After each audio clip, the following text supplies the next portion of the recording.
हिंदी चादर श्री गुरु तेग बहादुर जी के 350 साला शहीदी पुरब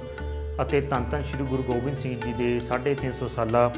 गुरता गद्दी दिवस ਨੂੰ ਸਮਰਪਿਤ ਖਾਰਗਰ ਨਵੀਂ ਮੁੰਬਈ ਦੇ ਉਵੇ ਮੈਦਾਨ ਵਿਖੇ 28 ਫਰਵਰੀ ਤੇ 1 ਮਾਰਚ ਨੂੰ ਹੋ ਰਹੇ 2 ਦਿਨਾਂ ਸ਼ਤਾਬਦੀ ਸਮਾਗਮਾਂ ਤੋਂ ਪਹਿਲਾਂ ਅੱਜ ਗੁਰਦੁਆਰਾ ਸਿੰਘ ਸਭਾ ਬੇਲਾਪੁਰ ਤੋਂ ਸ਼ਾਮ 5 ਵਜੇ ਸ਼ਬਦ ਗੁਰੂ ਧੰਨ ਧੰਨ श्री गुरु ਗ੍ਰੰਥ ਸਾਹਿਬ ਜੀ ਦੀ ਛਤਰ ਛਾਇਆ ਹੇਠ ਤੇ ਪੰਜ ਪਿਆਰੇ ਸਾਹਿਬਾਨ ਦੀ ਅਗਵਾਈ ਅੰਦਰ ਇੱਕ ਸੁੰਦਰ ਤੇ ਅਲੌਕਿਕ ਨਗਰ ਕੀਰਤਨ ਸਜਾਇਆ ਗਿਆ, ਜਿਸ ਦੀ ਸਮਾਪਤੀ ਰਾਤ 10 ਵਜੇ ਉਵੇ ਮੈਦਾਨ ਵਿਖੇ ਕੀਤੀ ਗਈ।